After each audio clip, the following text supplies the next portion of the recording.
understand what I'm about to tell you, you need to do something first. You need to believe in the impossible. Can you do that? What do you desire that you can't have? Now, you should at least give a brother a moment to say something heroically clever. You have failed this city. So I have this thing with rolls? Just the end of the world. There's about a dozen ways that I could stop you right now. But I don't think I have to. You're the boy from the circus. I started up a security firm. Finally, a superhero team I can actually get behind. In the future, my friends may not be heroes, but if we succeed, they will be remembered as legends. Welcome to the DC TV report for the week ending Saturday, May 30th, 2020. I'm Little Eddie O'Hare, aspiring professional fanboy. And I'm Sarah Netzley, academic by day, writer by night. We're here to bring you recaps, news, and commentary for all live-action television shows based on DC Comics. And we've got one new episode this week and one new penultimate episode this week, for a total of 2 episodes this week. Yes. We have one show having, like, I always feel like the most crucial episode of a series is the second episode. And yeah, one is preparing to, on its way out into hiatus for the year. And it will be like almost a year until we see Legends again. So. Oh, I can't even contemplate that.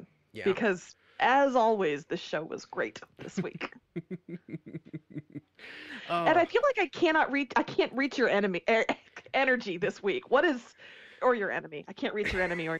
But no, you're bringing some kind of manic energy to this. What is in the water that you just drank? We're in a very different situation right now. Usually we record this in the morning, Saturday mornings in our own homes. Sarah, you're where you always are. But due to some technical difficulties, it's Saturday afternoon, and I am at the apartment of our executive producer, Bill Sweeney, who is faithfully manning the board and helping us record right now. He can speak if he wants to. All right! Yes. I'm here! Yeah. Yes! I was about to say he's going to be like Roz on Frasier this week, and just interrupt whenever it's going to it's going to be the most comedically useful. Yes, sure, yeah. I don't know if that's exactly where you were going. That's what you could say. With most inopportune times for me. Oh yes. Yes, yeah, right. Yeah. When it's going to make me feel uncomfortable. I was chomping at the bit right there. Like, am I going to be on? Am I getting introduced at all? Okay. I'll come in during the news, I guess. I don't know. So yeah, Sarah and I are going to go through this as we would a normal episode. But you might hear some chides. And peanut gallery comments from Bill every now and then. Way to minimize me. All right, I'll just be back here. Don't worry about it. No, you go. You guys go. I'm good. I'm gonna try not to throw you guys off too much. That's for sure. Thank you, Bill. I want nonstop Bell. That's what I want. Nonstop Bell? Yep, like that. The old Billy Bell. Well, he's only seen one of the shows that we covered this week. So did I? I know, I did. The good one. Don't you start. Don't start. And I'm not talking for me. I'm talking. You don't. Oh yeah, I don't want Sarah's wrath. I'm not even talking about Sarah. Oh. You don't want Brian Hour. You don't want you don't want those Legends fans coming out at us. Wait, whoa. Mm-hmm. Bill not like Legends? How am I just finding out about this? Bill has liked Legends every time he's watched it. He just doesn't get in the watching groove of it for some reason. Just haven't made it the appointment television that I guess it should be. Yes? Yeah. Yes, it should be. Yes. Yes, it should be. Although I did see that giant Furby in that one season finale. Oh, Lord. And if anything was speaking to me as a show, it was that. I see what we're dealing with. Okay. Any show that says, fuck the rules. Oops. F-bomb. Sorry. Okay, I'm out. Bell. So anyway, we're going to be going some interesting time in the next week, trying to figure out how we're going to be recording in the future. Don't know if we're going to be switching services at some point. It has been nothing but problems for the last. Yeah. We'll talk about that off the air. We don't need to worry.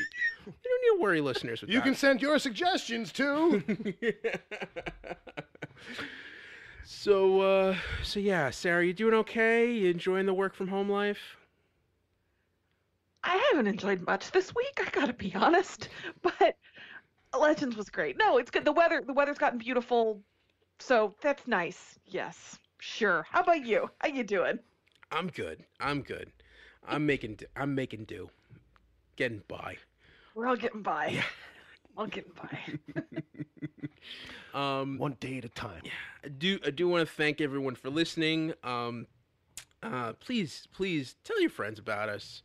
If you have an app that allows you to rate and review the show, please do that. That helps people find us. And if you really want to be helpful, we are part of Wicked Theory Studios. I've heard of it. Which has a Patreon, and for $1 a month, you can, just help us with our overhead, keep the lights on, that kind of thing. Sure. And there's a bonus podcast for you to discover there called Ed Bonds with Bill. And boy, do we. and we're actually hopefully going to be recording our next episode of that as soon as we finish the DC TV report. It's going to be a long day for me with you, huh? Yeah. Bill, do you want to stretch this out so you can put that off some more? It'll just be, we'll finish at 2 a.m. instead of 1. That's all. Well, the real fun part is that we only have one official James Bond movie left to cover. Right. Before we get into the Apocrypha. And the fun part is I still don't know what it is. No, you don't. You don't. Not off the top of my head, anyway. I have to look at the list. There's only one option it could be. Right. I can tell you the last movie we covered was Diamonds Are Forever. And it feels like forever when you watch that movie. Yeah, and Agent Palmer has given me kudos on the show, and I just want to give a quick He's that show's #1 fan. Yes. We must say. But folks can check that out. Go to Patreon, $1 a month. It gets you that, and it gets you a whole back catalog of like old after show Wicked Theory stuff. Yeah. Look, there's not a lot going on these days on the old Wicked Theory front. Something might happen soon. I don't know. Every now and then, I threaten myself that I might bring the show back. But people can check out me and Ed over there. Yeah.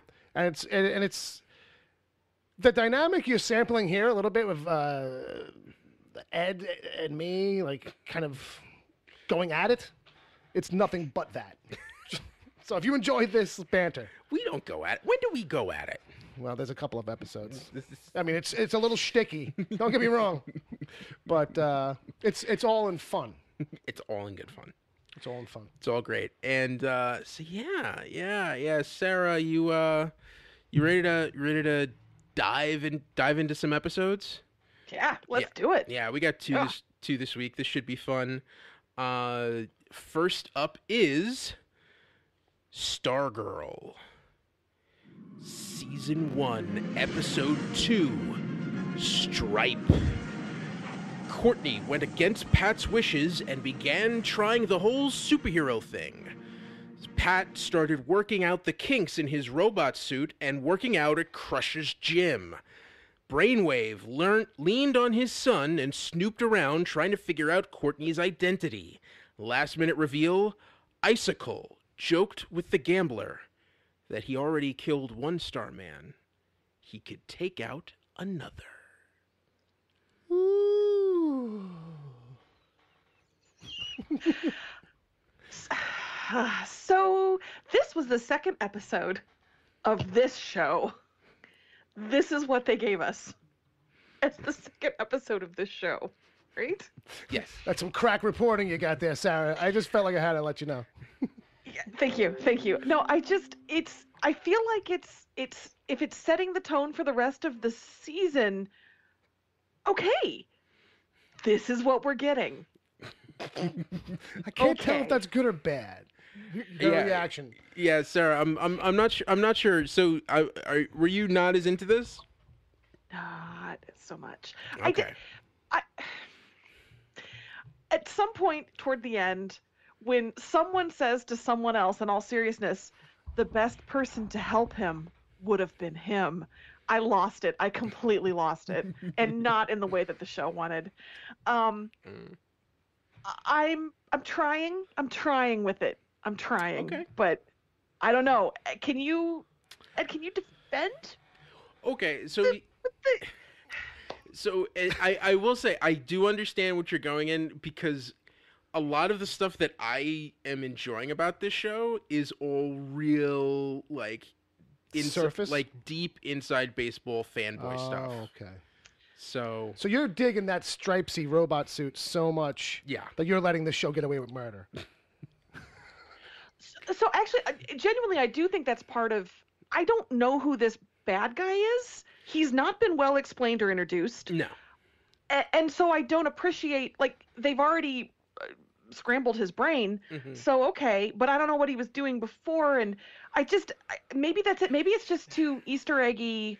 Maybe. I don't know. I think this might suffer a little bit from building a weekly show in the binge storytelling mystery box era. Yeah. Where it's like, oh, we're gonna get to that, or we're gonna elaborate, don't worry. And then it's like, well, I feel like we should worry. Yeah.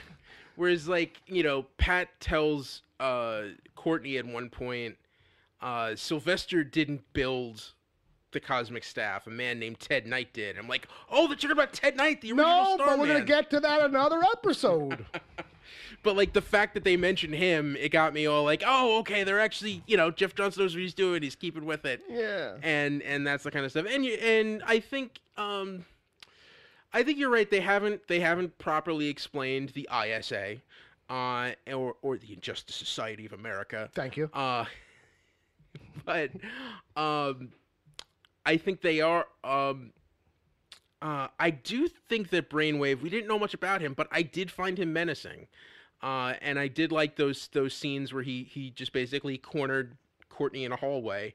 You know, and you know, there's it's a little weird because, like, I'm rewatching it on the CW.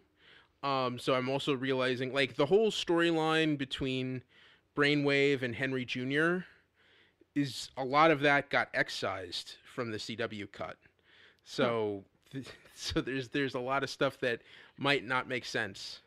Did they cut the scene of him stealing money from his dad's purse, basically? Because that was great. Yeah, kind of. Yeah.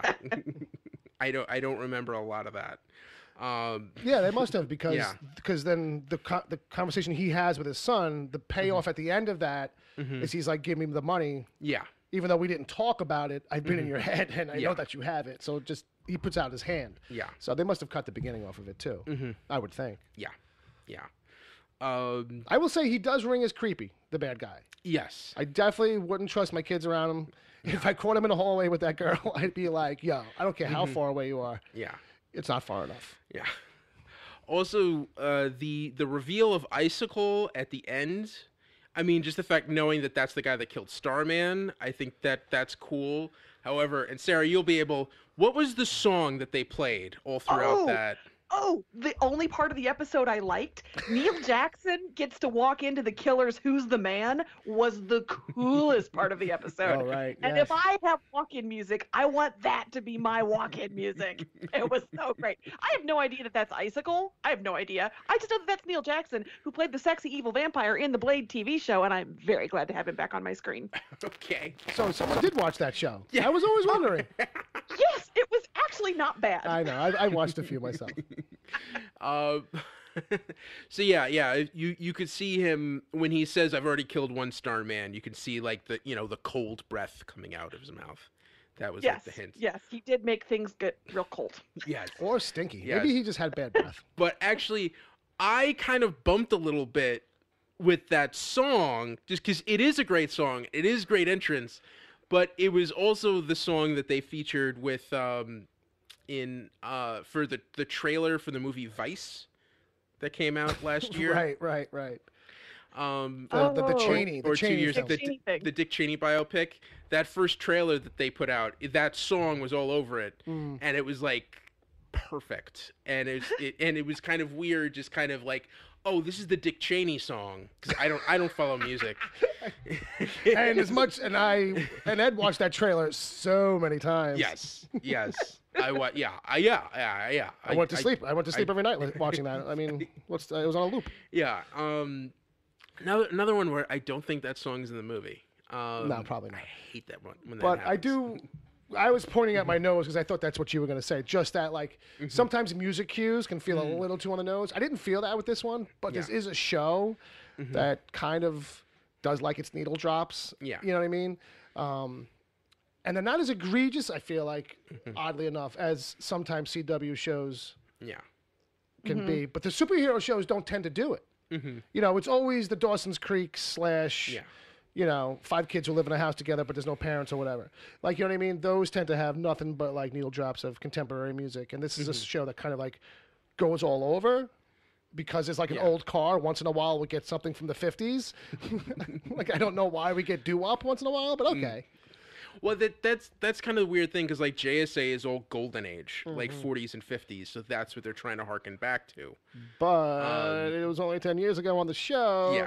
A lot of weird disconnects. Yeah. Yes. Yeah. Can anybody explain to me why Nope. Courtney's mother's boss is Tom Hanks's character from The Lady Killers? Well, he's Do you have a room to let? What is that? They're in Nebraska. I live in Nebraska. They don't talk like that. Somebody took a wrong turn at Albuquerque. Well, he's actually a member of the ISA called the Gambler, and we'll find out more about him later. That scene. Is he like a river gambler? Is that the accent? Yeah, that's exactly what it is. Yeah, it's that Savannah, Georgia. Molasses in your mouth. Boy, I got some secrets. Let me tell you what. Yeah. It's everything Paul F. Tompkins does. Yeah. Southern Belle.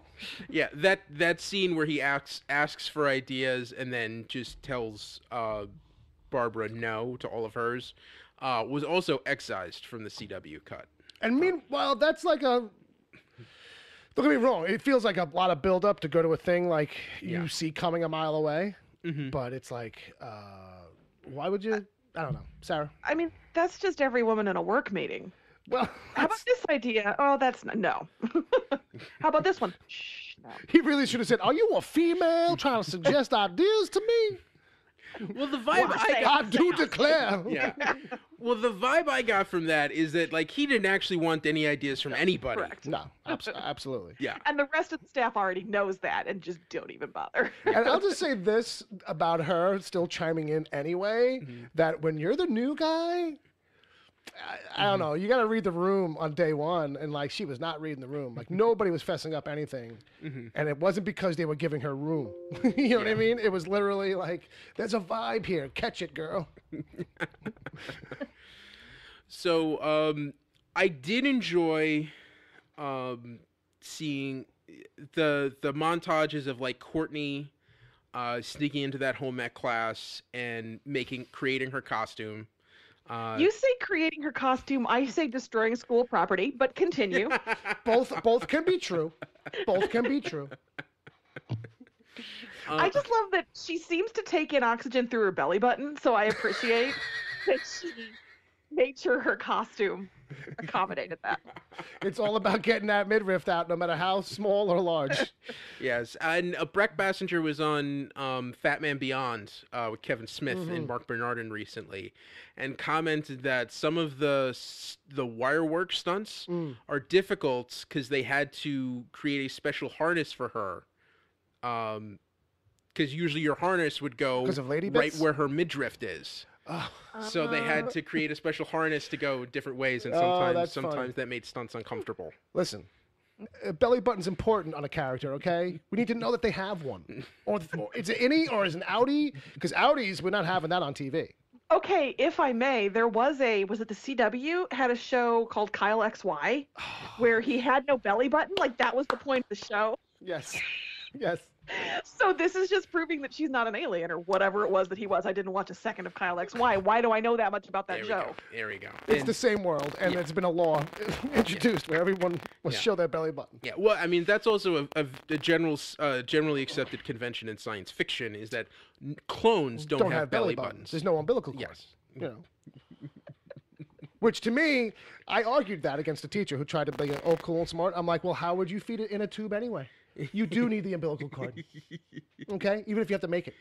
And he was like, oh shit, I guess so. So long story short, Courtney is not a clone. So we got that going for us. Not yet.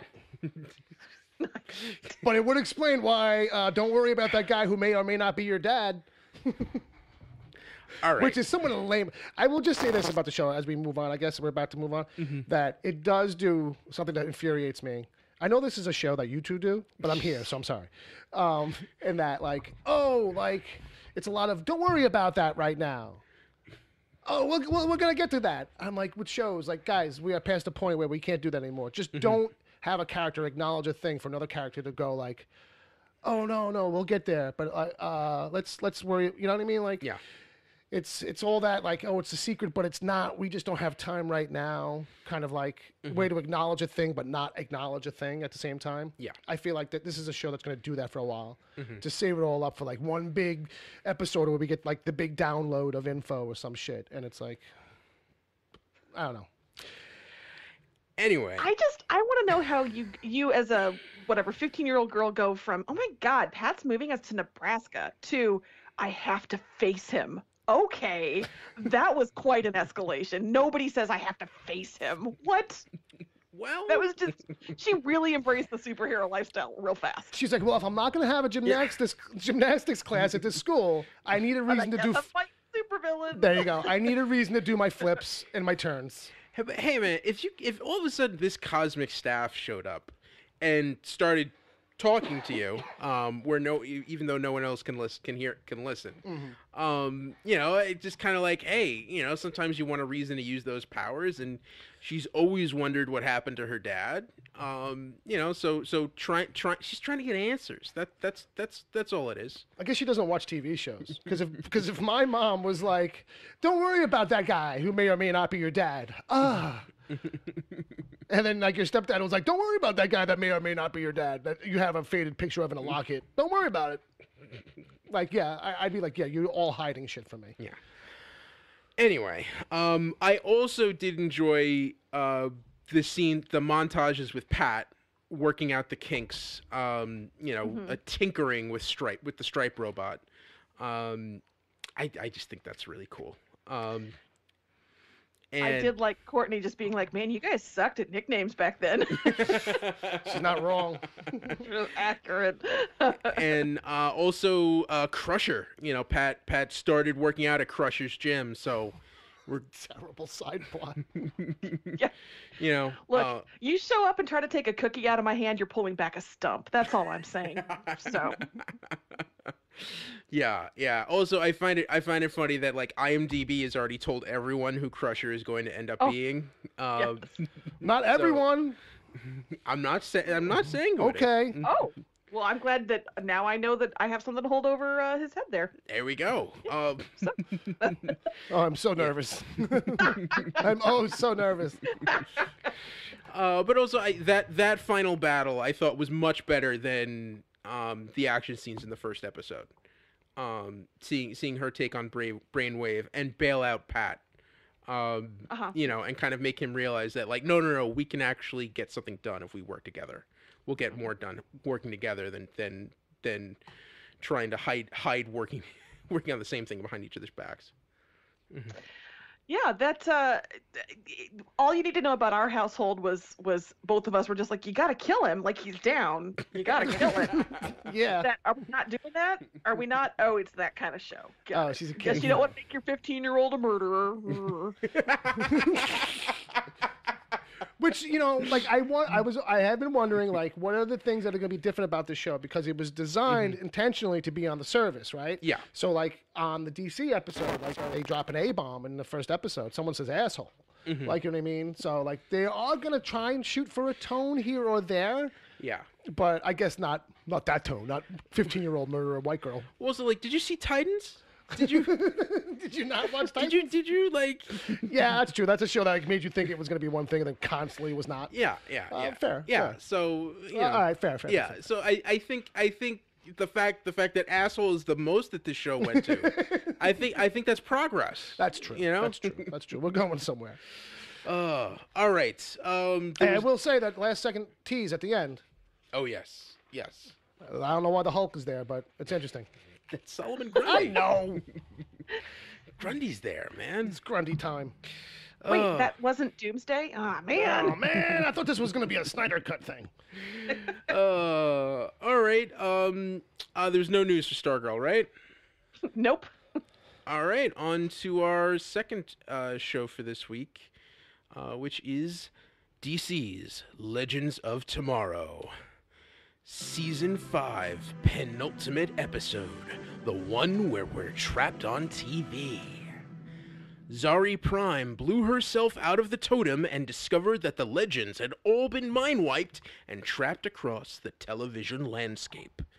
In the real world, Mona and Gary figured out that the gray mush world they lived in was manufactured by the Fates and tried to help the Legends escape the streaming service. Last-minute reveal, despite Charlie's warning, the Legends walked off set to freedom. I don't have anything to add. I'll just jump in right here and just say I feel like I missed a good one that speaks to me. You did. This was a good episode. I love TV shows doing meta stuff about TV shows. I'm a sucker for that. Okay, I'm going back in the shadows. Yeah. Where to start? So, Zari, Nate, and Bayrod's alive, were all on a sitcom called Ultimate Buds. John Constantine and Astra were in a like Downton Abbey high concept period British drama called High Castle Abbey. And you had Ava, Sarah, and eventually we find out Mick are all characters on Star Trek. So, Sarah, which television show do you want to explore the fun of first? Well, I mean, we could go chronologically because they were all so fun and so different, and I super loved it. To me, this felt like a mashup of 1984 and They Live, plus, the TV. It was great. I mean, it was perfect. But let's start with the Friends take, because it was so spot on, the Friends apartment and the delivery. Could I be more of a kiss misser? Oh my God. Pitch perfect. Yeah. That was fun. And I loved how when Zari, and also kind of like some weird body image stuff where like Zari Prime, from who got eliminated in the timeline, takes over the current Zari's body, although the Fates destroyed everything, so who knows which Zari that actually is. And then she gets up, and she's the only one who realizes that something's wrong. And yeah, just really, really, really fun. I'm trying to figure out who was dumber in that show. Was it Bayrod or Nate? Who was actually the real dumber bud? I mean, Nate. It's always Nate. The answer is always Nate. Is that question like who was the Joey of the group? Is that the kind of like? Yes. I mean, Nate was playing the Joey. There was some meta in-world stuff with Nate auditioning to be an archer on the TV show Arrow. Yes. And sorry, saying, well, that sounds dumb. But yeah, he was totally the Joey. Yeah. Going to be Robin Hood. I guess Bayrod was kind of like.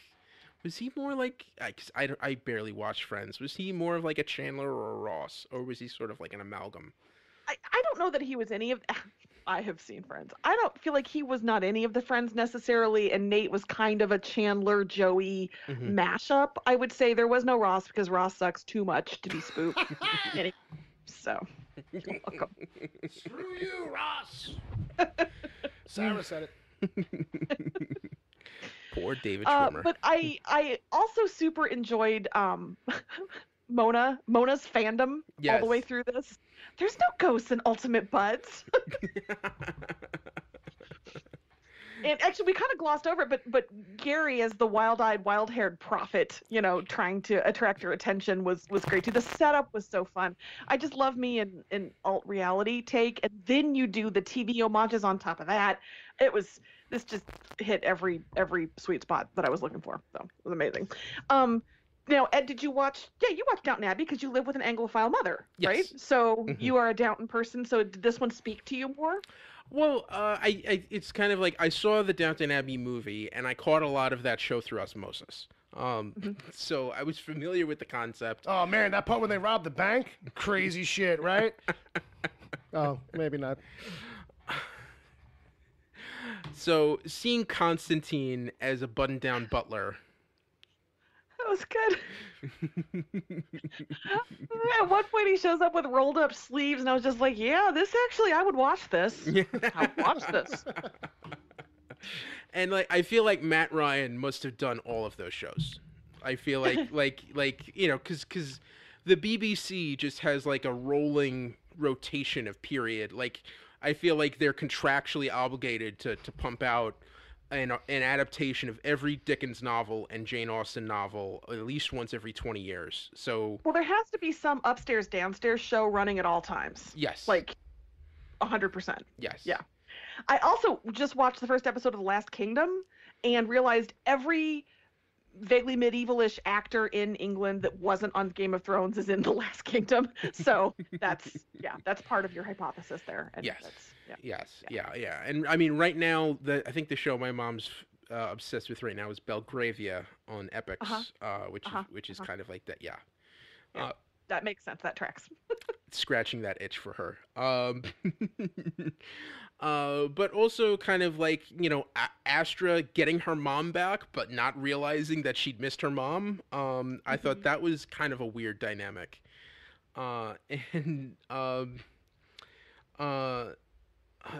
that, and I thought that was interesting. Also, the fun of trying to see Nate and Bayrod pretend to be, high-class aristocrats to try to, ingratiate themselves with Astra. That was fun. And then we get to Star Trip, and all bets were off.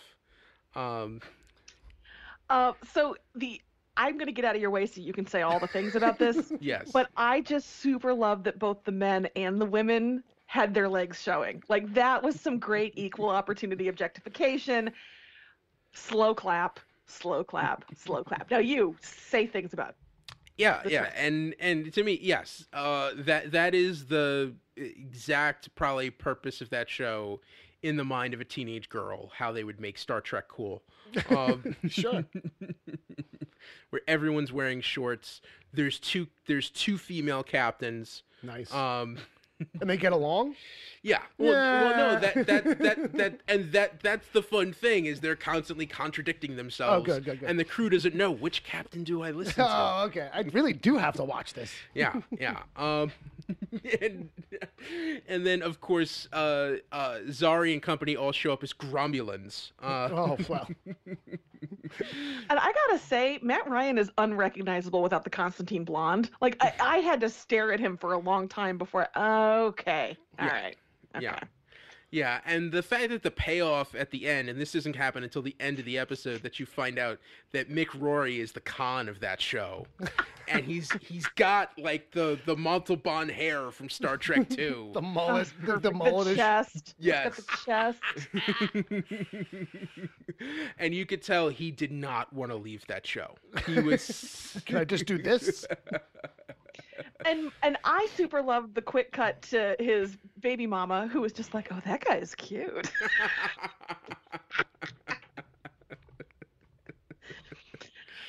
Yeah. I thought that was spectacular. And then of course, this all comes together on Mr. Parker's cul-de-sac.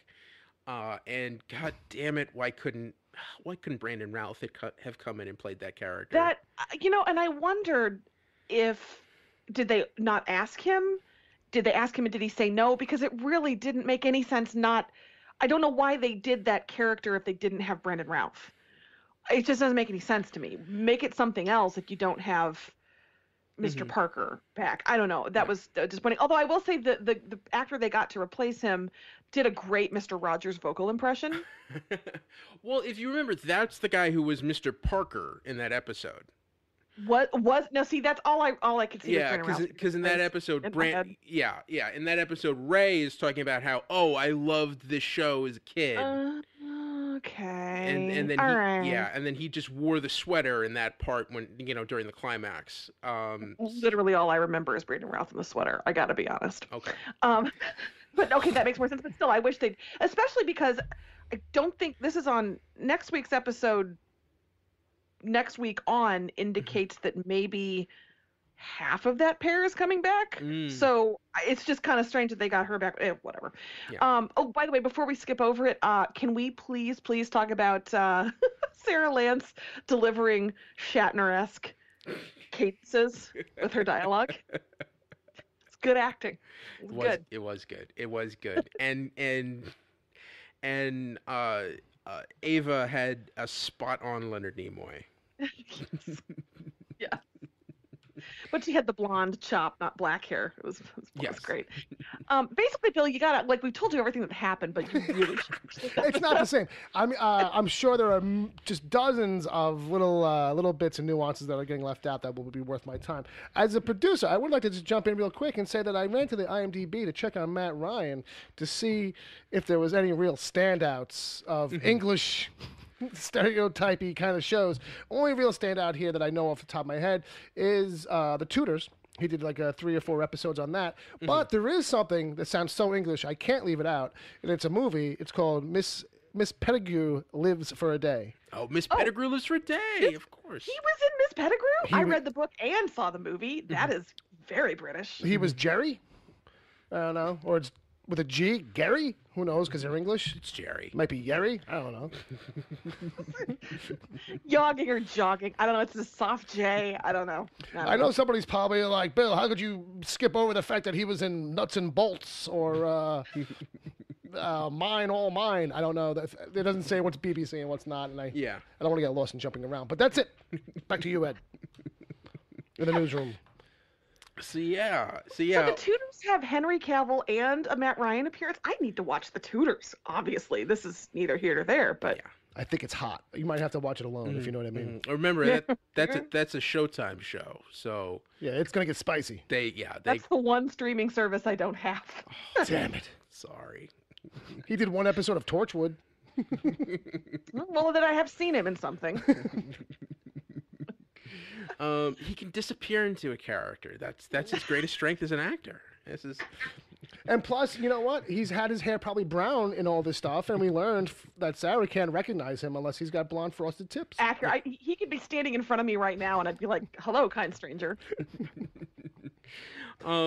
So, getting back to the episode. Okay, fine. So the big thing that we find out is that the reason they're all stuck in there is because Charlie made a deal with her sisters to be able to keep the legends alive, but they'd have to be trapped in that streaming service so that they couldn't meddle with the Fates' plans, and that's why everyone's stuck eating gray mush and getting zapped to death if they speak out about their boss. Is there any analogy for HBO Max? Like, is there like a big universe swallowing kind of creature that comes along at the very end or something? Is it like... Well, basically, Mona and Gary break into Clotho Productions and start rewriting the show so everyone remembers who they are. Oh, okay. But then Charlie has to go in and try to write it out so that, they'll stay in the service. Do they do like a writer's room bit at all where it's like they've been there all day, there's just food containers all around, and it's like, we can't break this third act. Not quite. Okay. Maybe if they revisit the concept. But basically at the end, Sarah and everyone says, screw that noise, and we're going to get out of here and save the day. Okay. Well, and it's worth noting that we now have 2 Zaris. Yes, yeah, that's right. And I'm curious how long that will. I mean, is this a thing we're doing moving forward, or? Yeah, Yeah. But we've got the Nate Zari, and then we've got the Zari who knows Bayrod and, had that indiscretion with John Constantine. So. That's right. That's right. So now our triangle has become a rectangle. It's a rhombus at this point. I don't even. I think it's a rompus. It's more of a romp. Yes, it is. It's a romping rhombus. I also thought, in an episode that was really funny and very winky, that everybody getting their memories back was actually pretty powerful. I mean, like the scenes they chose were fairly emotional, and this show does a nice job of sort of grounding it in stakes and feels, along with Mick Khan. So. Yeah, this show is just so bonkers. They're so bonkers. You can't do this stuff anywhere else. Yeah, and there's no regular news for Legends, right? No, there is not. Okay, just that it's going to be the finale, and it's the finale that they actually plan to do. Though that's exciting. They got to end the season the way they wanted to. Yes. At least one show is going to end on its own terms. The one show on TV that was actually Legends. Okay. Yeah. All right. So that means now it's time for news for other shows. All right. Let's start with Batwoman. And I feel like we've moved into the gossip section of the show because y'all. Okay, so like Ruby Rose went on social and posted some cryptic stuff about why she left the show, and it ended with "those who know." That's some X-Files shit right there, folks. Which is savage. I mean, I you sure it wasn't Alicia Silverstone? Like, I feel like that is so clueless right there. That's one of those things you say, and like everybody in the room is like, "Do I know that? Am I supposed to know that I know?" Like, that was too vague. My favorite is anytime there's any kind of celebrity beef. I feel to me it's a Lindsay Lohan thing. Like, she knows what she did. I love it. Those who know. And right now the rest of us do not, but really want to. Feels a little Mean Girls. Nothing. It just made everything Mean Girls exactly. Right. Stop trying to make Ruby Rose happen. That is what a lot of the comments have been on. That's true, yeah. It's not what I meant, really. But it's craziness over there. I really feel like there's a lawsuit that's either been like somebody's been talked out of or is still pending. I mean, there was so much weird stuff going on I feel like the possibilities are almost endless. Like, there's another show, and it's about the behind the scenes of Batwoman season 1. Yeah. Like, I'm almost hoping that maybe they bring in some new production staff, to try to. It is an opportunity to do that. Yeah, they shift things around. They don't just recast the part. They might, all the weird stuff. That poor PA, who got paralyzed. Yeah. And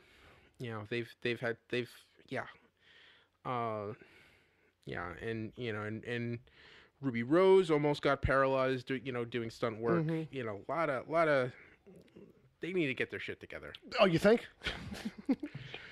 Mm-hmm. Yeah. But all right, what's up next? So that's Batwoman. Next we got some Doom Patrol.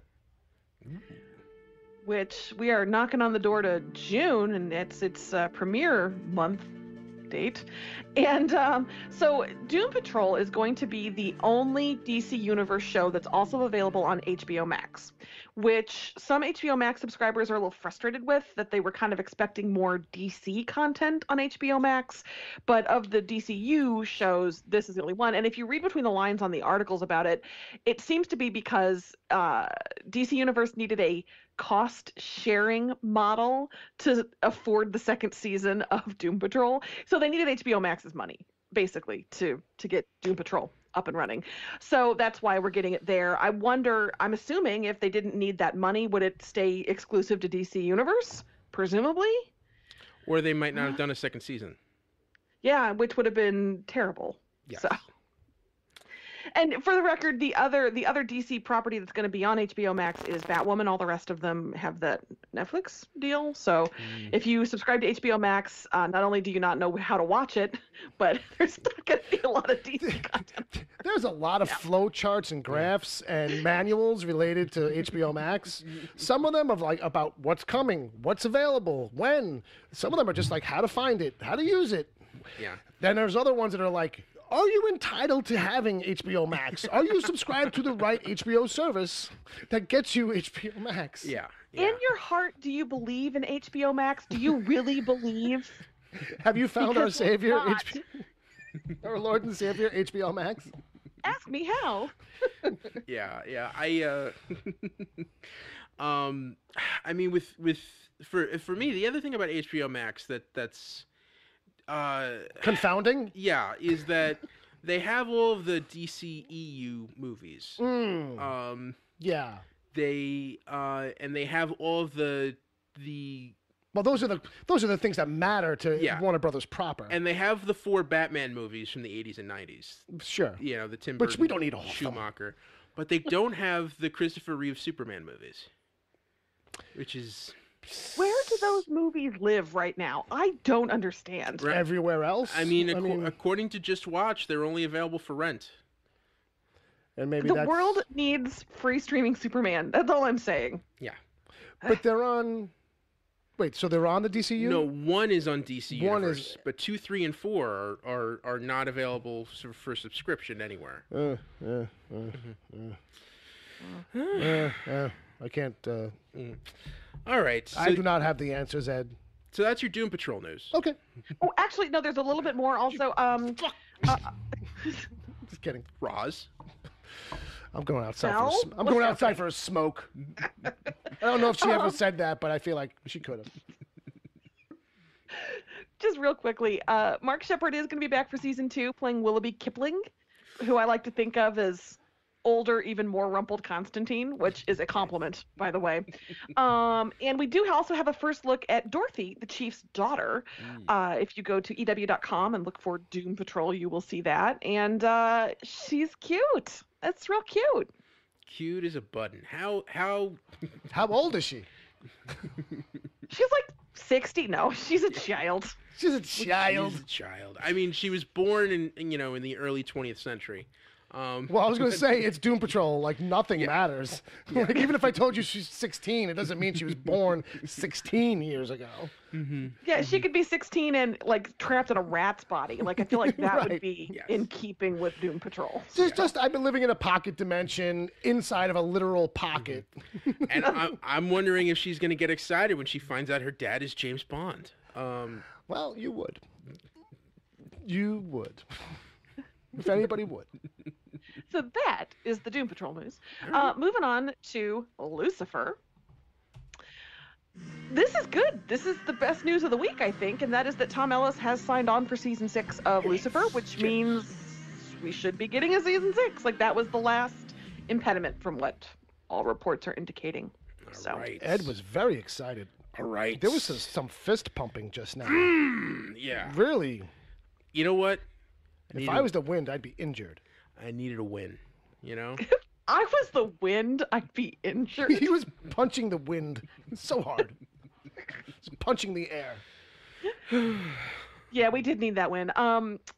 We do not have a premiere date for season 5 yet. I'm just saying, but you know. Yeah, and I was reading an interview. Evidently, they only had 4 days of shooting left on the season. Oh, that's rough. Yeah. Think they'll do a blacklist thing and just animate the last little bit?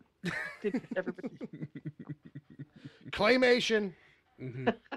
Well, I mean, they were going to release it in 2 parts, so just give us the first 8. And then the second part, that you can just make that 4-minute episode by itself. Yeah, totally. I mean, Totally. Yeah. I mean, Kelly Clarkson must be out of her skull right now, upset that show's not back yet. She did do a pretty massive binge on that, so it would be hard to just slow your roll. I mean, I agree. You put it this way: she liked that show so much, she demanded to do a set visit. I don't think her being a #1 fan is really helping the image of the show about Satan. I'm just going to say that. Well, Bill, any attention's good attention. I get it. Whoa, you don't understand. You don't know the whole research in this show. You know, like this is actually, one of the biggest TV shows among devout Christians. You know, like there's a whole spiritual fan base behind Lucifer. I'm not joking. Sarah has reported on it. I'm not surprised. I mean, and it does make sense. There's a heaven and a hell, and there's a God and there's Satan. Like, it makes sense. It makes sense. I think they're just happy that Satan turned out to be sexy and hot. Well, and I mean, that too. And have a really delicious accent. And 5 o'clock shadow, perma shadow. Yeah, and we're gonna get 2 more seasons, not just 1. I think if he looked like the devil that was on Preacher, we'd have a different fan base. We would. We certainly would. We certainly would.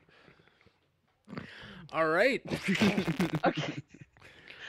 I had nothing. I'm sorry. Last bit of news for the week is for why The Last Man. Why? Okay, so Why the Last Man is a comic book that was It's true. optioned for that was optioned for television True. and movies and television at various points True. throughout its lifespan. FX picked it up and had some forward motion and was calling it Why, which that's true. Thank you. And this week, I had gotten a look from Ed, so I wasn't sure if I should keep ringing the bell. Because also, too, I realized, if I do that for every single nugget that's true in this setup, it's a lot of bell. no, we're done. There's one more true thing. This week, it was announced that they're moving away from the title Why and going to call it, are you ready? Why the Last Man? So... That's the Why bell. It's the news story. They're not calling it Why anymore because that was confusing as heck. And they're going to go back and call it what the comic book name is, which is probably a good thing because it sets you up for a Who's on First thing. Are you going to watch Why tonight? Why? I feel like you guys should just be doing a segment, like, because like the news here also is that they're still doing it.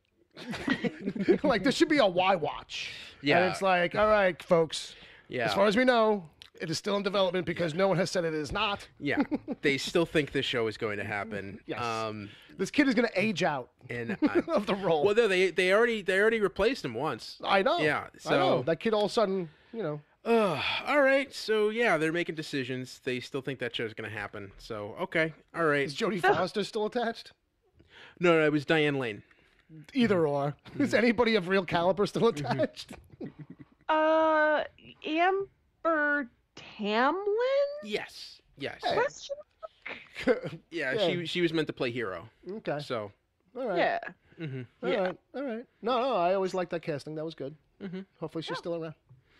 And then Imogene Poots, who has my favorite actress name in all of Hollywood, foreign and domestic. Well, I got a new favorite actress name, but I'm not going to say it here because I'm going to save it for our Ed Bonds with Bill episode. What? That we're recording What? later today. What a tease! Yes. What a tease! Okay, so I'm not going to be there for the recording, so please somebody ring the bell when it happens for me. This crossover is getting out of control. All right, that's it for the news. So now it's time for our winners of the week. Sarah, do you have a theme or a person? I have an item from an episode. Let me just go because it's never as thoughtful as yours. My winner of the week is Equal Opportunity Ogling on the Star Trek set of Legends of Tomorrow because we had both the men and the women red shirts running around in short shorts, and I applaud that. I applaud it. Equal Opportunity Ogling. Thank you, Legends of Tomorrow. Well, mine is not deep, and it's also from Star Trek, and that is Mick Rory as the faux con. To me, that is just everything that character has always wanted. It was brilliant, yeah. So, Mick Rory for winning out. It's a good choice. My winner of the week is the listener who's listening to this right now because they got to hear me be on this show this week. I never toot my own horn, but this week, screw it. I think we got a winner on our hands this week. I do. Maybe we should make this a habit. It's up to, look, I don't know if you guys want that. Think long and hard about that. No, I only want it when he hasn't seen any of the episodes. That's That most really elevates it. that's most of my appearances on here. We're gonna review 5 shows. Bill has seen 1. But he's gonna have opinions about all of them. All right, we did an episode, Sarah. Did an episode. Did an episode. Oh man. So yeah, we should be winding down. We should be. I mean, you guys are running good on time. Yeah. Well, I wasn't sure how this was going to work out, but I'm pleasantly surprised, and I'm happy that we're going to be able to get this up fairly quickly without a lot of the back end editing I usually have to do. So yes, thank you, Sarah, for rolling with the punches. I'm just in my laundry room. It's all the same to me. Put in a load of whites for me. Again, special kudos to Bill. Yeah, I mean, I'm not asking for it or anything. Nice little golf clap. I'm doing the international more. Come on, keep it going. Thank you. It's a golf clap. The whole point is supposed to get loud. It's supposed to stay soft. Well, that's a DC TV report for this week. You can find us on Twitter. I'm at Little Eddie O'Hare. And I'm at Sarah Netzley, SaraNetzley. And follow the show on Twitter at DCTV Report. Send along your emails to dctv@wickedtheory.com. Also, be sure to subscribe to our show in your podcast app of choice and rate and review us. That helps more people find us. Check out our sister show, The Wicked Theory Podcast. This has been a Wicked Theory Studios production. Executive producer, Bill Sweeney. That's me. Visit us at wickedtheory.com. Shazam, everybody. Shazam.